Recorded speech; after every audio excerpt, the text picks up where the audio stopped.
Welcome to the Jordan Leer program, episode 91. 91st edition, 91. Let's do this fucking improv, open jam style. 91 makes me think of, had a 91 Camaro growing up. It was my first car. I was 16 years old. My Aunt Fran gave it to me. I gave her $25 for it. All the other cousins, we were like, I want your badass car. It's like, with this like 70-year-old aunt that had this badass red Camaro, you know, in the fucking, you know, in the 90s, and all of us kids were like, we want to ride in Aunt Fran's fucking car. And I was the best and the coolest and the nicest and the funniest and the cutest. And she loved me the most, so she gave it to me. I'm sorry, but it's fucking true. Fucking my sister and my 3 other cousins, y'all know it. Aunt Fran liked me the best. That's why I got that shit, dude, because I was a good kid and you're all bad. No, yeah, everyone's good. Anyways, Aunt Fran, I remember I was so depressed freshman year after getting my ass whooped in wrestling and like crying and shit. And my dad told me that she was going to give it to me to cheer me up. And he was like, she had already decided that she was going to do it, and he just was like, all right, I'll tell you, your fucking Aunt Fran's going to give you that car, your dream car. Yeah, you quit crying like a little pussy. He didn't say that, quit crying like a pussy. Got it. Cool fucking car. That car, I drove all the way out to L.A. the first time I fucking went out there too, with my dad too. Smoking weed the whole fucking time. You know what it's like in like 2011 to drive through Texas with a joint in your fucking hand, just thinking they might throw it. This isn't whenever all the comics move to Austin, motherfuckers. This is where you go to jail for the rest of your fucking life for having a doobie. Fuck it, Texas. Tunes rolling and shit with your paw. Did it. That was cool, man. I remember I chose L.A. to move to before I moved to New York because I was just more comfortable with the idea that you could have a car to get there, you know, the way I got to school and shit, you know, growing up. I was like, New York, subway, that sounds like crazy and shit, and that's obvious. It's funny because that's one of the main reasons why I love New York over L.A. is because you don't have to have a fucking car. Interesting. That fucking Camaro. I remember I sold it to my sister because she wanted her and her ex-husband at the time or whatever wanted it, and I think they sold it or something down the line too. They sold it somewhere else. I don't know where it is. Anyways, I kind of want to find that original car I had. That would be so fuck cool. Or what remnants I could find off of it, because I heard that. I know Papa John, like the Papa John of Papa John's. This is a true story. And I think he's in bad light for like going out jungle cat hunting in Africa or doing some big game hunting that people don't like, or maybe he's just a racist. Maybe none of that's true. This thing I'm about to tell you is true. Papa John had a Camaro, like some 60s, some badass Camaro, whatever. He sold it to get some cash to start Papa John's, right? And years later, I'll tell you the exact year. I don't know. I think it was 2010. I think I was in college. Maybe it was 2009. Papa John finds like his original Camaro, like the Camaro that is the one, not like the same year. I mean like the Camaro, you know, that he sold, like the molecules that he once rode around in, you know, getting HJs with down a dirt road or some shit. I don't know. That's what someone I know used to do with it. Anyways, he found it, and because he found it to celebrate, he gave away a free pizza to anyone who had a fucking Camaro. And all you had to do was show up with your Camaro and be like, that's my shit. And I remember I found out because my buddy Steve at the time, he was like early into internet reading bullshit, like pre-Reddit. They had this website called Fark.com. That was like an aggregation, or it collected a bunch of weird news stories. It was kind of like pre-Reddit in a way. And the title said, everyone in New Jersey gets a free pizza tomorrow. Because I don't know, I didn't know at the time, but like Camaro's a popular fucking car in New Jersey or something. I don't know. I like their vibe. That's what I had. Anyways, I had to drive from Michigan all the way to Indiana to find a PJ's, a Papa John's. I was like, I'll go get it. And I remember just pulling. It's just funny because as a person who looks for free shit, you're always looking how's the interaction goes. Everyone get one? So I show up. I'm like, hey, you guys giving around free pizzas to everyone who's got a Camaro today? And the dude was just real like, yep, it's a ram. And I pointed at my red fucking dragon in up front. I'm like, well, I got one. Yeah, all right, cool. Large pepperoni? I'm like, sure, fuck it. Hey, got it. I got the free pizza. And I remember like 2 more Camaros that pulled up in too after that. And that was fun. If I find my original Camaro, that 91 Beast, the motherfucker put a CD in their player in there. And you mix CDs and shit. You have a little bit of fucking, I don't know, just a lot of Kid Rock and a little Tech 9 in there.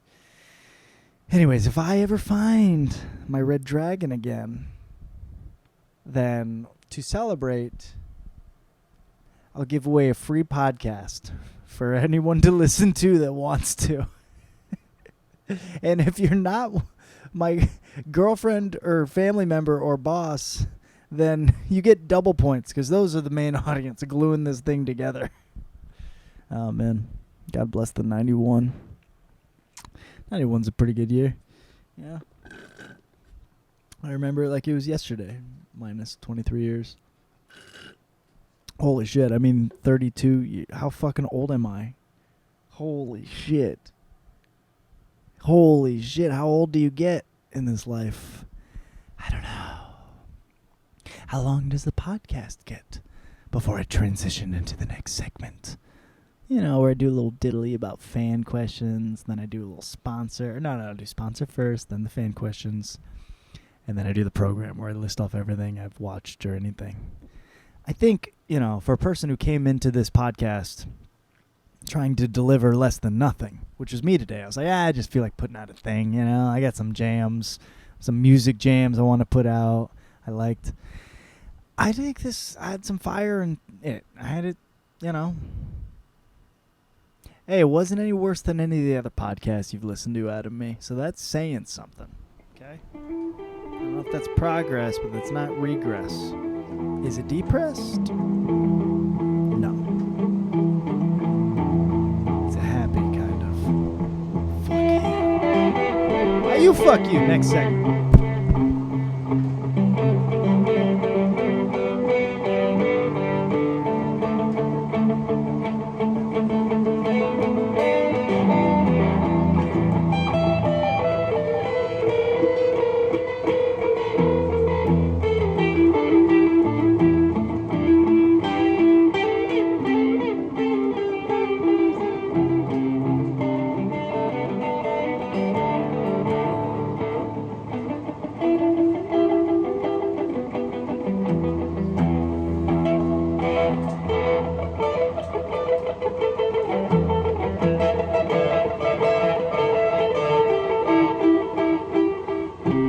The Jordan Leer program, as always, is sponsored by my boss, the guy who employs me.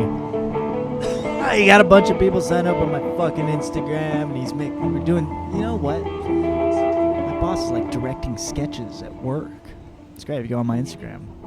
It's me and a bunch of fucking construction guys, a bunch of everyone, well, it's a bunch of, how do I describe the type of people, It's a lot of, like, people who understand what drugs are. I'm not saying we've all done drugs before and that's why we're there. I'm just saying we all know what they are. Okay? He lines us up to shoot fucking recreations of white chicks we did the other day and whatever. We'll do dance breaks and this TikTok stuff that should explode. And I feel terrible because these guys are astounded by the low numbers I get. I've fucking worked on TV. I've been done some shit, man. I've been on stage at the Comedy Store, the Improv, I've done the shit. That's what this is, Hey, Kevin Spacey was crying his eyes out about having to sell his house He doesn't make any money anymore. I'm like, get up on the roof, motherfucker. They'll pay you by the day. Better show up. They won't call you back. They'll send you home. You ain't got that shit to live in anymore. Fucking psychopath from 7. That's what you get for murdering Gwyneth Paltrow and fucking making Brad Pitt open the box and look at it. Whatever. If you haven't seen that movie, go cry to Kevin Spacey about it. I bet you guys will have a bunch of fucking tears to fucking drink up. Okay. All right, that's good. That's good. Thank you for the sponsorship. Is the devil so bad if he cries in his sleep when the earth turns? And his kids learn to say, fuck you, they don't love you. Does the devil get scared if she dies in your dreams? While the earth burns, she cries cause she's nothing like you. Is she like you?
All right, time for fan questions, comments, concerns. If you want to say anything to me, send me a thing on or post a comment. I'll respond. I'm trying to, true art, true anything is like, I'm not saying you got to play to the audience, but you got to listen to the audience.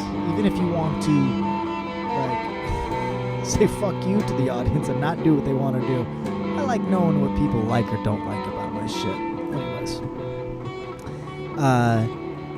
This came from my boss, actually.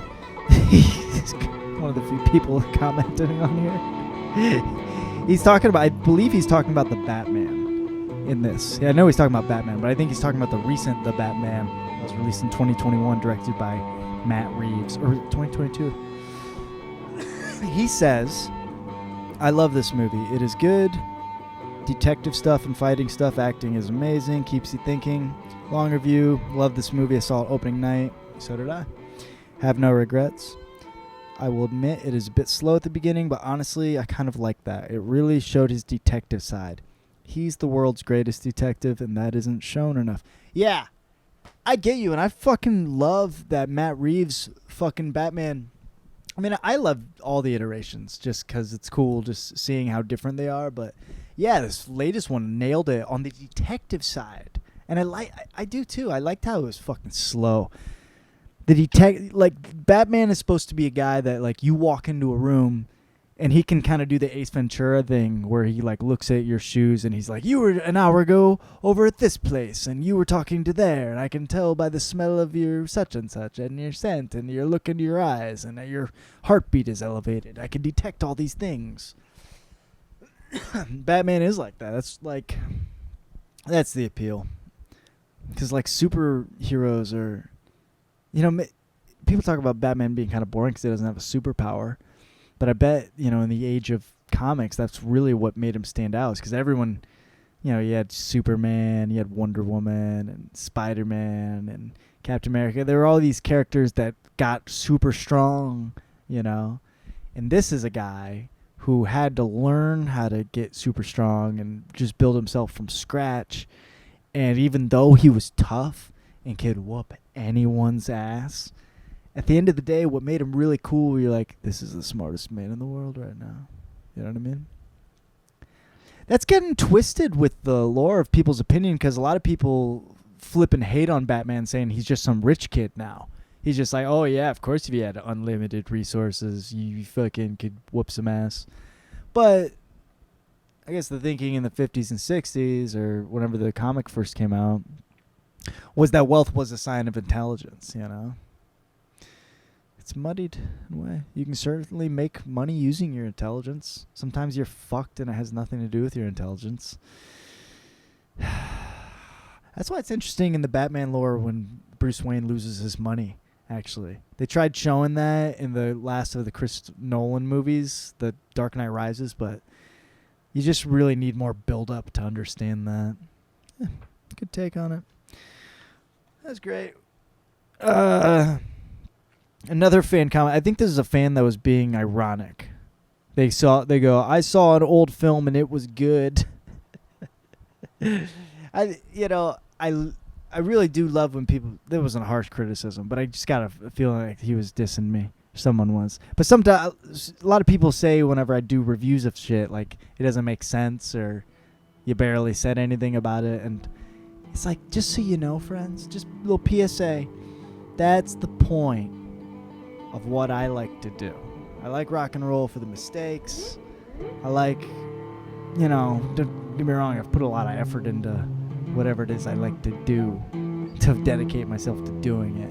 But at the end of the day, the art that inspires me the most, and to whatever you call this, podcast and art, I mean, it certainly is, but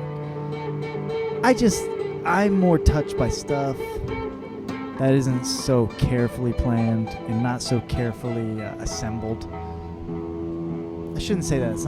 I do like stuff that I like spending time on films, but even that, there's something to this that I want to be like, fuck it, just so everyone knows. Appreciate the write-ins. Keep them coming, baby.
washed in heart and united in love, so that they may have the full riches of complete understanding, in order that they may know the mystery of God, namely Christ, in whom are hidden all the treasures of wisdom and knowledge.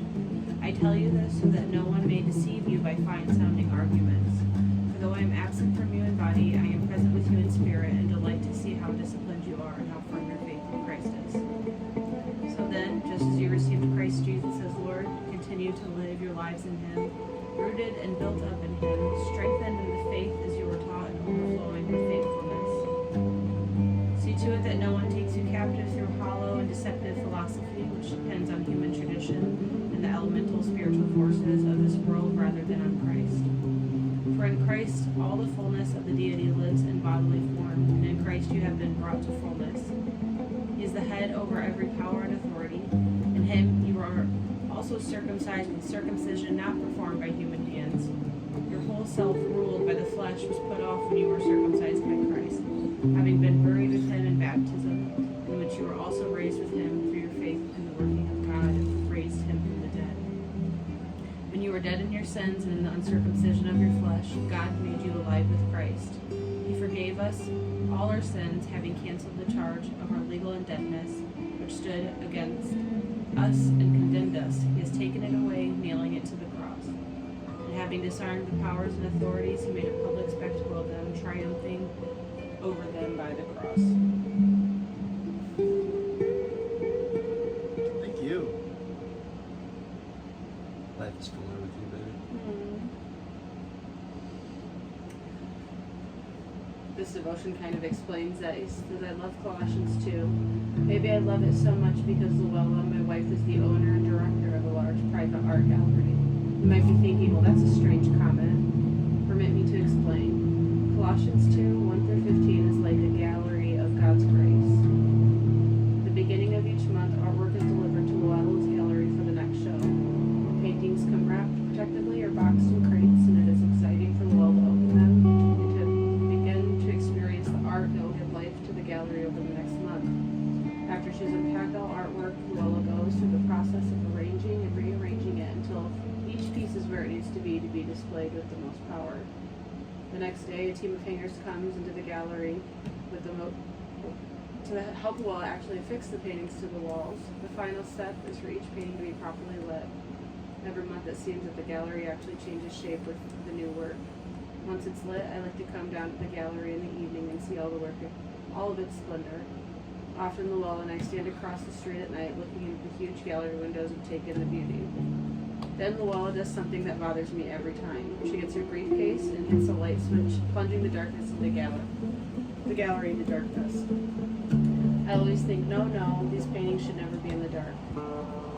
If you're God's child, you are a gallery of His glorious grace. The walls of your heart have been festooned with the gorgeous artwork of redemption, wisdom for the foolishness of sin, power for the weakness of sin, forgiveness for the guilt of sin, and deliverance from the bondage of sin.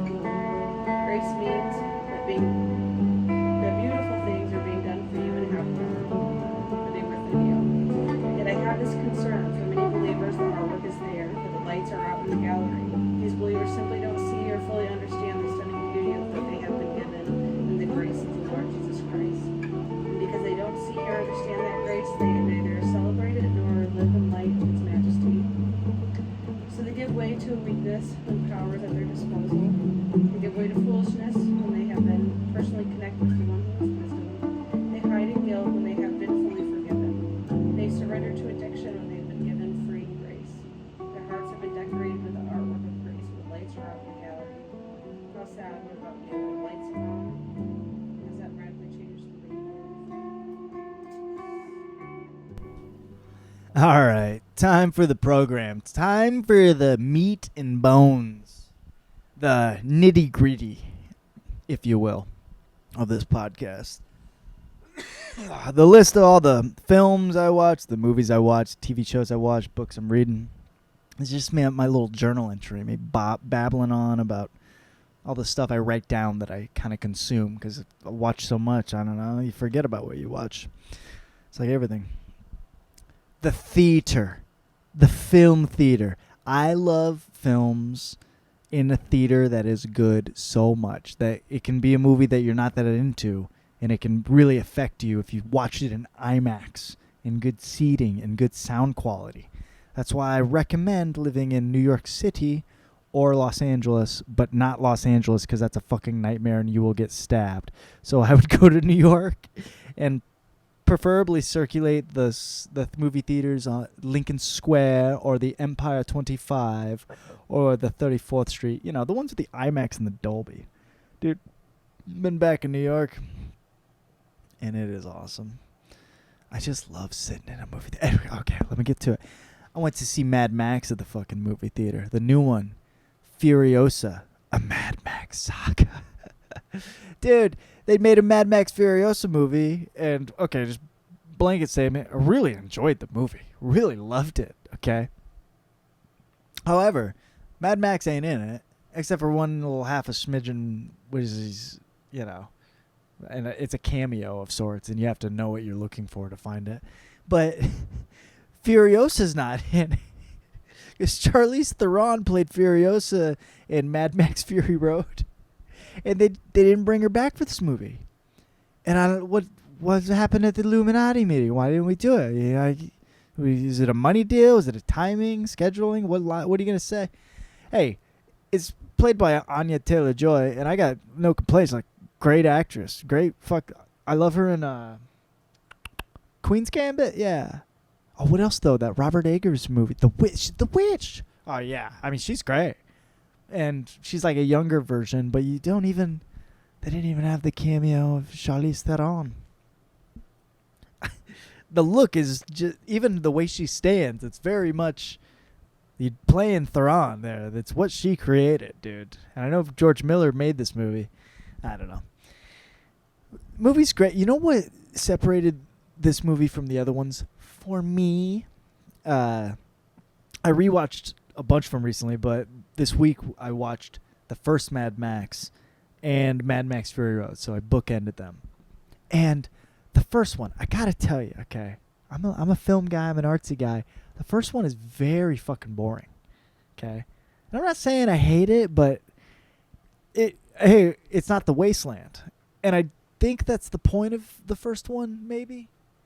Because, like, what it becomes in Mad Max Fury Road, or even before that, the desolate desert and the fucking war and fight the Thunderdome and they fucking riding down the dirt road, killing each other shit. I don't know. The first one, it's like there's still a civilization. Max is more of like a cop. There's the people at the beach and shit. It's just, there's more, it's like before the fall of the Empire, I guess. Well, it is, and that's where Mad Max's fucking family dies in the first one. And that's what makes me go fucking mad. I don't know. Furiosa. What can I say about this movie? Chris Hemsworth is in it. And he's an Australian guy in real life. And he's doing this like Australian thing, and he's got some nose prosthetic he's in. He's a good actor. Or he's a good movie star. I don't mean to say either of those things to like undercut him. You know, when you go to see Chris Hemsworth, my girlfriend said this. She's like, I feel like he was like in Thor. You know, you can't, you just feel like you know these fucking people when you watch them. And so there's some about bringing him into like a Mad Max movie that lets someone know that's like not a big, I don't know, not a Mad Max fan necessarily. That is like, okay, I'm cool with this. Thor's in this. I can check it out. You know? He's pretty funny, likable, abusive person in this movie. You know what I mean? What made this newest one, Furiosa, what I was trying to get at before my ADD ripped me off into a different dimension. The movie starts with them being in like a green place. There's like a forest where like all the women are at. It's like Amazonian fucking beautiful shit. And they steal Furiosa from it, and she's got this seed of, you know, that she has that originated from there, and she wants to plant it and let it grow, and she's trying to find her way home by following the stars the whole time. So I don't know. Beautiful, beautiful film. However, when we make another one, can we put Mad Max in there more? Maybe being a little angry. No fucking Tom Hardy or Theron or Mel Gibson. When are we gonna bring back Mel Gibson for Mad Max? Yeah, it can't be too much to ask. I didn't know. I didn't even talk about that. He's alive. It's not like he's dead. He said a bunch of racist shit and, like, you know, caught on phone saying some terrible shit to his ex-wife and, you know, making threats. However, isn't that play to the character? He's mad now. He was nice Mel before. Now he can really be Mad Max. Fucking Thunder. Beyond Thunder, like the straight up Thunderdome. Okay, I'm talking too much. Next, went and saw Bad Boys Ride or Die. Did you know they were making a 4th Bad Boys movie? That fucking flew by me, man. I'm there for Bad Boys. I saw Bad Boys 2 and 3 both in theaters. 3 wasn't that long ago, so this is the post-slap era. Dude, okay. This isn't directed by Michael Bay. It's not. It's not. The first 3 were, and it's full of bayhem. But this movie and the last movie, they're directed by these 2 dudes, Adil and Ball. I think that's their last names. That's what the credit shows up at the end of the movie. Adil and Ball. They're interesting. I wonder how they would handle other franchises. Because the way they do this one is like, it's just perfect. Like, they make a Bad Boys movie. Like the best Will Smith, Martin Lawrence, you know, shit. There's callbacks to the John Staley, the old basketball player that acts in this movie. His character comes back. The original captain who's dead since the 3rd one. His whole storyline comes in. They even mention Martin Lawrence's sister, played by Gabrielle Union from the 2nd one. There's a lot of like just callbacks franchise-wise, and just the cinematography, even like it's very much Michael Bay-esque. Good car scenes, epic spinning around, looking cool. The jokes are there, and it's like that on steroids, you know. Where I don't know. I wonder how they would do like a Tarantino movie. You know? I'd love to see other directors try to do other directors' movies like that. Like, I'm making a Tarantino, like that becomes its own genre. Yeah, it's a Tarantino, actually. It's a Paul Thomas Anderson. There's a lot of push-ins, and it's long shots. Yeah, it's a Tarantino. There's a lot of stylized split screen, like Brian De Palma. Yeah, interesting. Loved Bad Boys Ride or Die. It's very funny. Martin Lawrence. I don't know. I've heard that Martin Lawrence has lost his mind a couple times, like out there in public, or like in whatever, in society, probably in his personal life. Anyways, it's no surprise because fucking being a celebrity, it's gotta make you go insane. But this dude's been through the ringer, and he has a crazy look in his eye, and I don't know if it ever disappears or if that's just what they're going for in the Bad Boys movie. Like, you know when Martin Lawrence is doing an act out. He's like really sticking his eyes out, being fucking like hyper focused looking. That's what he's doing in Bad Boys the entire time now. Like all the like relaxed part of the scenes, he is nonstop. Like, fuck, dude. Even the guy who dates Martin Lawrence's daughter in Bad Boys 2, he's in Bad Boys 3 and this one. He's back in this one. He has a badass scene where he whoops some ass, and he's a Marine now, and he's like salutes to the Bad Boys. Everyone, it got a big pop in the theater. Fucking Bad Boys. I love Will Smith too. Don't get me onto that shit about the slap. Okay, if you meet a real person in real life, you're like, what do you think about Will Smith slapping Chris Rock? They'll be like, holy shit, that happened? That's fucking crazy. But if you meet like an actor, they'll be like, you know, it was a really disrespectful moment on the stage where they hand out Oscars to pedophiles. And, hey, I'm a Will Smith fan. Ride or die. And all I thought when he did that is love it. Love him even more. Cool. Fucking fresh smack that motherfucker, Fresh Prince. I love Chris Rock too. He's hilarious. One of the greatest comedians of all time. What are you gonna do? It's good. It's good stuff. All right. Let me get down the list here. Yeah, movies I watched. I also watched. These are at home movies now. In my private time. I watched Annihilation, that fucking Alex Garland movie that, he directed Ex Machina, which is badass, and most recently Civil War, which is very badass, and he wrote The Beach, that Leonardo DiCaprio movie is badass, and I know that I think Annihilation is badass, but on this watch, man, it was fucking confusing and I was bored. I don't know. I don't mean to shit talk it. I'm just giving an honest assessment of what happened. I thought I was gonna be blown away, and I was a little bit like, all right, what's happening? I think you got to be like stoned and focused and down for this, and maybe it just doesn't. Once again, not talking shit, but maybe not every movie's gonna fucking strike you the way it did. I mean, this just didn't, and the first time it did, I was like, whoa. That's more on me. Hey, that's more on me. Don't do drugs, kids. I'm not gonna edit out the sneezes, because if you've been with me for this long, you are my ride or die. You know what I mean? God bless me. Okay. Then I watched Man of the House.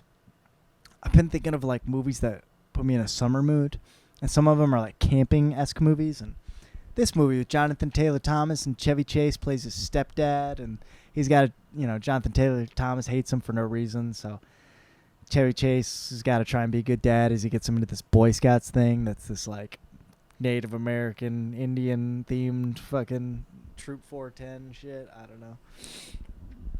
It takes two to make a thing go right. They're all dancing. There's a montage of the whole tribe trying to get together. There's the one dad that doesn't talk. Does anyone remember this movie? Man of the House.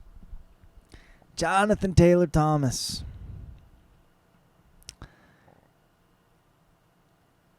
He has such beautiful hair. I remember being, because I don't know, I guess I must have been younger than him, but not too much. I was a kid and he was a kid. And I just remember thinking, why don't I have hair that does that thing with the, I can't do it because it makes me look fucking awful, man. But the middle part thing with the locks to the side, like him and Leo had. That JTT hair, man. You got some JTT hair, gets mad JC Penny pussy. That's all I'm saying. That's all I'm saying. Okay? I remember being 5 and saying that to myself out loud on the speaker. I grabbed at JC Penny. I said, JTT hair gets mad JC Penny pussy. And I got in trouble.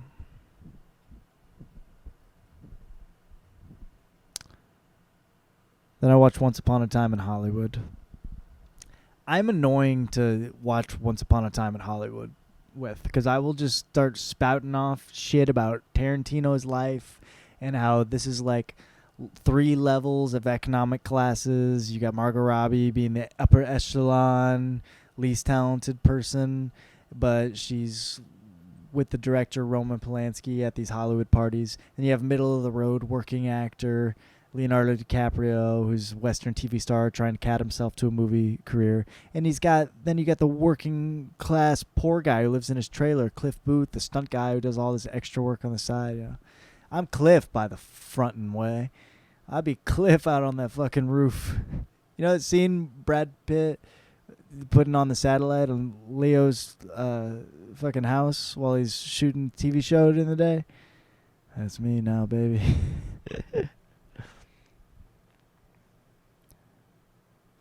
Then I rewatched the Bad Boys movies. I'd watch Bad Boys, Bad Boys 2, Bad Boys 3, Life.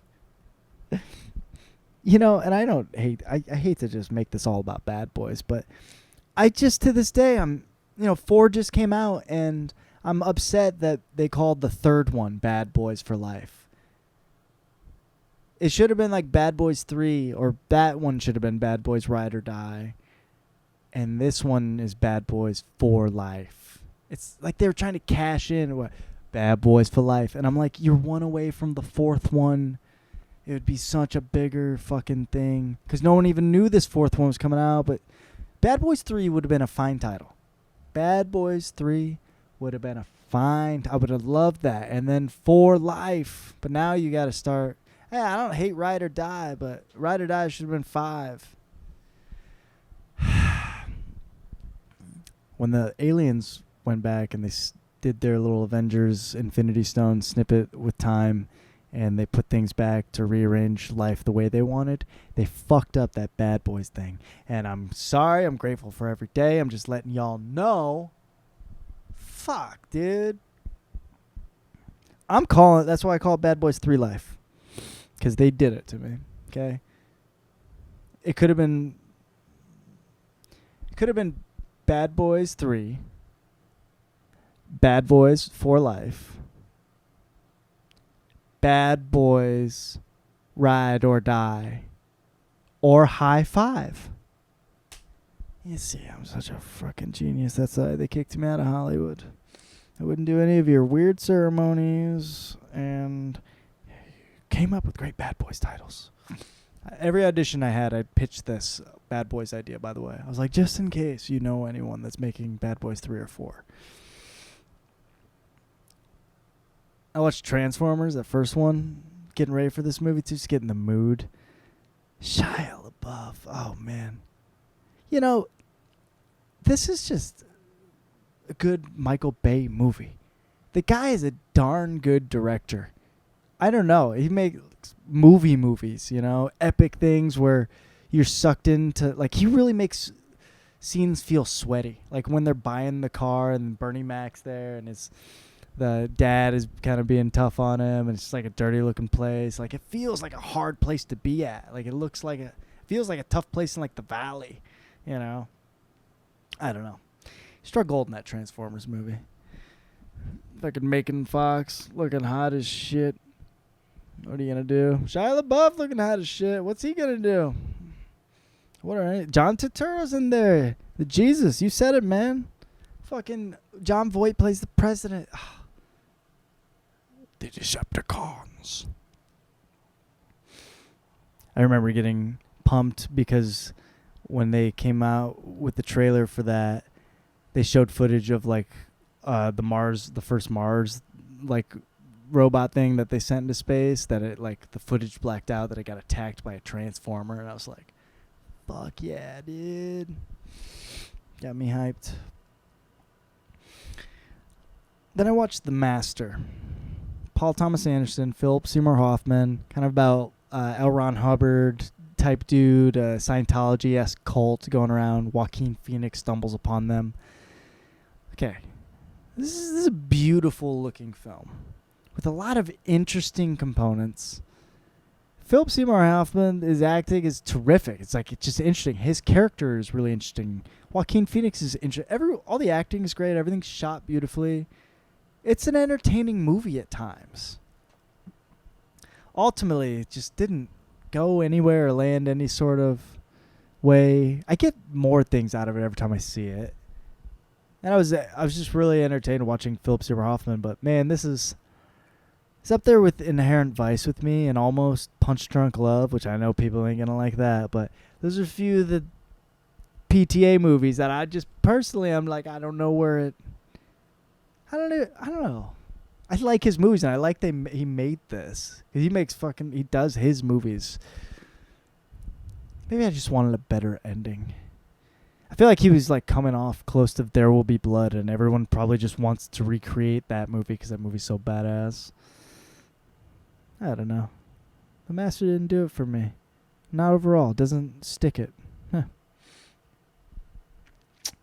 Then I watched Multiplicity with Michael Keaton, where he makes a bunch of clones to fill in all these parts of his life he can't live up to. Like, he gets a clone to be his work version of him, and gets a family man version of him, and then those ones get another one version made so they can have more free time, and it just gets out of fucking control. Michael Keaton. I love this movie. My girlfriend hated it. She's like, I can't wait for it to be over. I don't know. I just remember renting this VHS as a kid. It was just making sense, being cool, seeing Keaton do all this different acting, seeing he does the different voice changes. He's a really interesting character in that. You know, like he's got his Batman way of talking, but he's also got like Spotlight, fucking, even acts like weird, and I don't know. And then Beetlejuice is like a whole nother thing.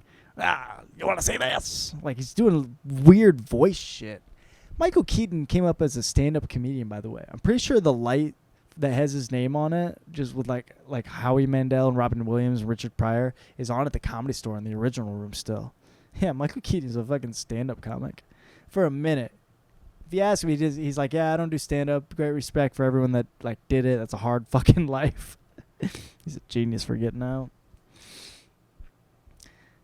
And then I just watched one of the best like summer vibe movies you can find. I watched Into the Blue. Paul Walker, Jessica Alba, Scott Conn, Josh Brolin. Dude, movies of mixtures of like there's shark vibes in there and there's hot vibes and then there's like pirates and people fighting and they're searching for gold and shit. Dude. This is a cool movie. This is Paul Walker. He's like a treasure hunter, him and his girlfriend. But he's like a good treasure hunter. Like you find out there's good ones and bad ones. Like Thanos, fucking Cable, Josh Brolin is one of the bad treasure hunters. And the bad treasure hunter has a lot of money and he's like, have you ever want to come back work with me? And fucking Paul Walker's like, fuck you, bro. Jessica Alba's like, don't worry about it, baby. I have an eating disorder for this role. Feel bad. And then some shit happens where Scott Conn, his buddy who's crazy, comes in town. I don't know. This is a fun movie, man. They get into hijinks and they find some treasure that they shouldn't have found along with some cocaine. And then Josh Brolin gets involved too. And there's like, shenanigans. They got to kill some people at the end, try and get all their money, try to get this shit. Into the Blue is a very entertaining movie, to say the least. I will be watching Into the Blue 2 with Luke from the OC. I saw the cover of it on my little Up Next on HBO. I will be watching Into the Blue 2. Into the Blue 2. All right. Documentary I watched, Movie Pass, Movie Crash. I remember around like 2015 or whenever this was, everyone came out. Movie Pass was $10 a month for unlimited movies. It was like a fucking steal. And dude, it was too good to be true. And then all of a sudden people were going to the movies and they couldn't use their Movie Pass out of nowhere. It's like the movies weren't available. All these blackouts were happening on their subscription. And the whole thing went defunct. I like the movie theater subscription. And AMC's got the one for $25 a month. Like, why am I doing some advertising? I guess because they're talking about it. It's interesting. Okay, Movie Pass came up with this shit. And then they took it to like the movie theaters. They're like, hey, do you guys want to do this? And they're like, yeah. Not with you, dumbass. Thanks for the idea, though.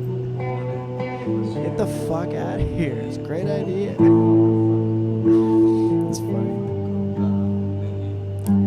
Alright, that's pretty much it, man. That's TV, I don't know. I fired up Old True Detective Season 1. That's about it. Book, I'm still working on Starship Troopers. Very good book.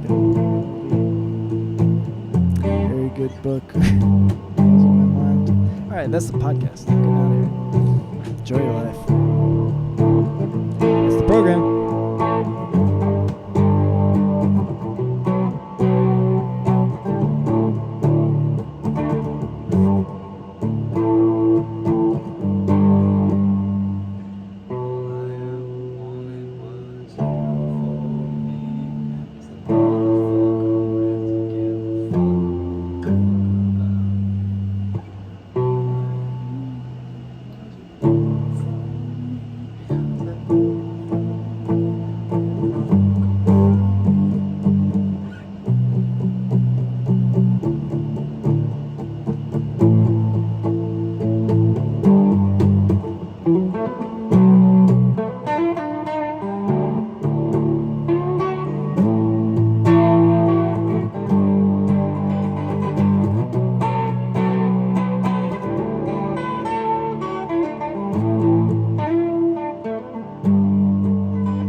She still don't. And that's what I've always been attracted to.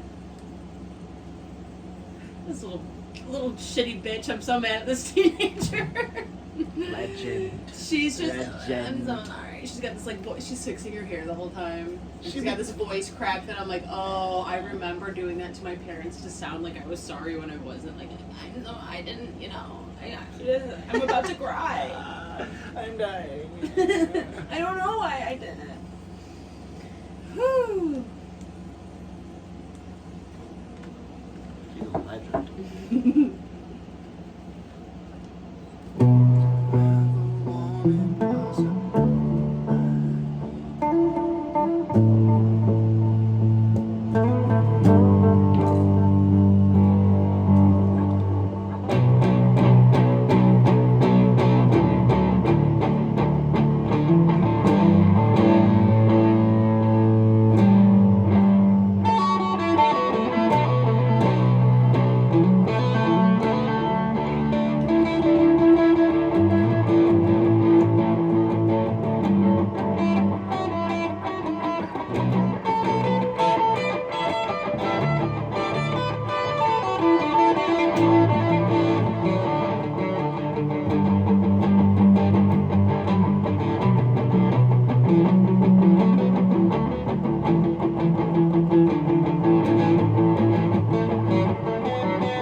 good to drink in the morning. Doctors say so. But if I had $1 million, I'd buy a damn brewery and turn the planet into alcoholics. If I had a magic wand, I'd make the world suck my dick without a condom on while I was on the John. What a fucking jump up. If I had $1 million, I wouldn't be enough because I'd still be out robbing armored trucks. If I had one wish, I would ask for a big enough ass for the whole world to kiss. I'm tired of being white trash, broken, always poor. I'm tired of taking pop bottles back to the party store. I'm tired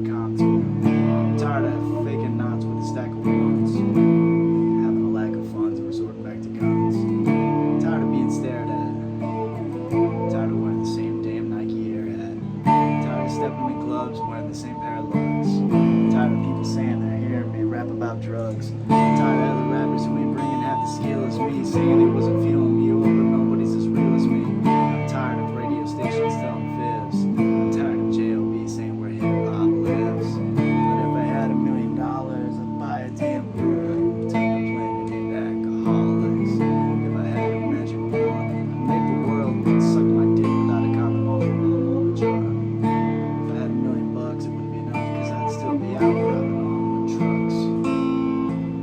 If I had one wish, I would ask for a big enough ass for the whole world to kiss.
Pretty cool. I don't fuck around with D minor a lot. You sound great. I'm loving this. Thank you. I fucking love that song. I love about playing the guitar.